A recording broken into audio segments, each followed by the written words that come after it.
আসসালামু আলাইকুম। নীলা লাইফস্টাইল যে যেখান থেকে দেখছেন আশা করছি সবাই ভালো আছেন। আলহামদুলিল্লাহ আমরাও ভালো আছি। আমি নীলা ইতালি থেকে বলছি। তো এই যে আজকের ভিডিওটা আমি সকাল থেকে স্টার্ট করেছি। আর দেখতেই পেলেন সকালের নাস্তাটা ঝটপট করে নিয়ে নিচ্ছি। আজকে হলো শুধু ডিম সিদ্ধ দিয়েই সকালের নাস্তাটা সেরে নিলাম। কারণ এত লেট করে এত দেরি করে উঠে আবার কিছু খেতে ইচ্ছে করে না। তো আবার কাজ ধরলে দেখা যায় খাবো করে আর খাওয়াও হয় না। তো যাই হোক এখন একটু করে নিলাম। আর আব্দুল্লাহ হলো নিচে গিয়েছিল, মানে রেস্টুরেন্টে গিয়েছিল। তারপরে তো আসছে, আসার পরে যাই হোক হালকা পাতলা খেলাম আমরা। তো তারপরে এই যে দেখতেই পাচ্ছেন এখন আবার রান্না জন্য আয়োজন চলছে। আজকে হলো হাট চিকেন রান্না করব। এটা ডগস না, এটা শুধু হাট চিকেন। তার জন্য পেঁয়াজটা ভেজে তেলটা যখন কাঁচা গন্ধ চলে গিয়েছে একেবারে পুরো আর কি সামান্য আর কি বাদামি কালারও আসে ওই অবস্থায় আমি একটু পানি দিয়ে আদা রসুন বাটা দিয়েছি। দেখতেই পেলেন আমি আমার প্রয়োজন মতো নিয়েছি।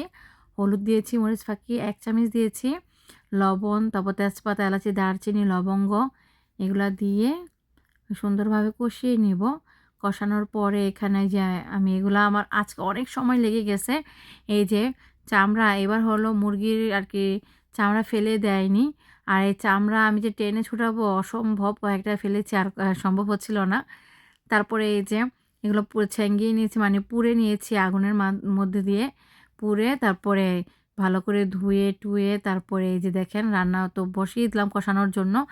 আর হচ্ছে এর মধ্যে দিয়েছি 3 আর কি একটা বড় টমেটো আর হচ্ছে 2টা ছোট, ছোট টমেটো, 3টা মোট টমেটো দিয়েছি। এজন্য কালারটা সুন্দর হবে আর ঝোলটা একটু ঘন হবে, ভালো লাগবে খেতে। আর এই যে যেমন আর কি হ্যাঁ, একটু মোবাইলে একটু আমার কাছে কালারটা কমই মনে হচ্ছিল কিন্তু এতটা কম ছিল না। ভালোই মোটামুটি খারাপ ছিল না, কালার অনেক সুন্দর ছিল। তো এই যে টমেটো দিয়েছি এইজন্য কিন্তু অনেক সুন্দর একটা কালারও আসছিল। বাস্তবে খুবই ভালো লাগছিল। তো এই যে এখন তো আমি এটা অনেক সময় লাগবে। এটা আমি এখন দেখেন কষানোর জন্য দিয়েছি, পানি থেকে ধুয়ে উঠাই দিলে এরকমই হয়। অনেক পানি ওঠে। তারপর একটু কষিয়ে দিলাম। তো ভাবলাম এখানে আমি একটা ভাজি করব, তো এটা বসাই দেই। তো তেলটা দেখেন আজকে আমি একটা বোকামানি করে ফেলেছি। তেলটা একটু ভাজা হলে দেখবেন তেলের যে একটা অলিভ অয়েল তেলের একটা কাঁচা গন্ধ ওইটা কিন্তু চলে যায়। নয়তো ওইটার গন্ধে বাকি এর আগে আর কি তেলটার গন্ধ যাওয়ার আগে যদি কোনো মশলা দেই, তা সহজে ওই ঘ্রাণ বের হয় না। তো ৫ ফোড়নটা দিয়েছি, কোনো ঘ্রাণই বের হচ্ছিল না, তেলের গন্ধই পাচ্ছিলাম। যাই হোক কি আর করার। এই যে এখানে আমার গোস্তটা কিন্তু কষানো হয়ে গিয়েছে দেখেন। অনেক সময় কষিয়েছি আর এই যে এখন একটু বেশি করে পানি দিয়ে দিব যাতে গোস্তটা সুন্দরভাবে সিদ্ধ হয়ে যায়। আর আমি কিন্তু অনেক সময় নিয়েই গোস্তটা কষিয়েছি। এখানে কিন্তু 2টা মুরগি, সেজন্য একটু ভালো করে কষিয়ে নিয়েছিলাম। রান্না করেছি, খেতে খারাপ লাগেনি, খুব মজাই লেগেছে। আর এই যে যখন এক হাতে গ্লাস, আরেক হাতে প্লেট, আবার টিস্যু, আবার ছেলের কোনো খেলনা-টেলনা ধরতে হয়। না পারলে তখন এই যে এরকমই করি, বাটির মধ্যে নিয়ে ভাতের মধ্যে বসিয়ে তারপর সাইডে ভাজিয়ে নিয়ে রুমে চলে আসি খাওয়ার জন্য। তো এখন আমরা খাবো, মা ছেলের এই খাবার। এখন আমরা খেয়ে নেব। এই যে পাঁচমিশালি ভাজিটা বসা আগে শেয়ার করতে পারিনি সম্পূর্ণটা। তো একটু ব্যস্ত ছিলাম আব্দুল্লাহকে নিয়ে।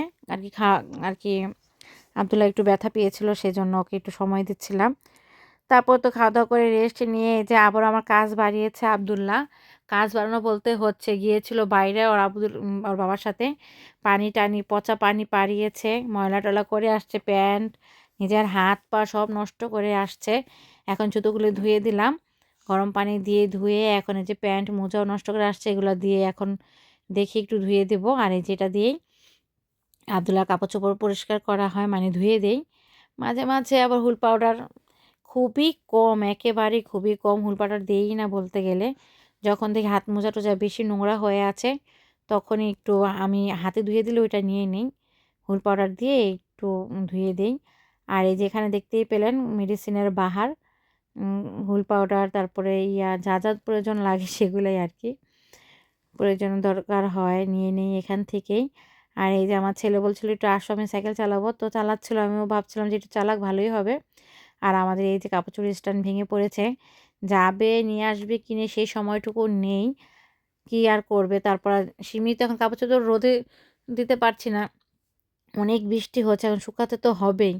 কী করবো, সেজন্য এভাবে আব্দুল্লাহ বাবা সীমিতের জন্য টানা দিয়ে দিয়েছে। কারণ এটা হাতে পড়লে যে কি একটা ব্যথা, এটা আর কি বোঝানো যাবে না। আমার হাতে পড়েছিল আর চিপ খেয়েছিল। এটা আমি চিপ খুলতেও পারছিলাম না, একে বন্ধ হয়ে গেছিলো। এত বাতাস ছিল আর কি, বাতাসে আমি ধরে নিয়ে আসতে নিয়েছিলাম, তখনই আমার হাতে চাপ লাগছিল।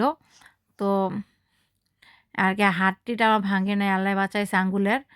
একেবারে আর কি দাগ পড়ে গেছিলো এরকম। তো সেই ভয়ে হয়তো আর কি আব্দুল্লাহ বাবা এটা আর কি টানাই দিছে। আর এই যে আমার বাবুটা খেলছিল। তো আজকের ভিডিওটা আর বেশি বড় করব না। এই পর্যন্ত। আল্লাহ হাফেজ। সবাই ভালো থাকবেন।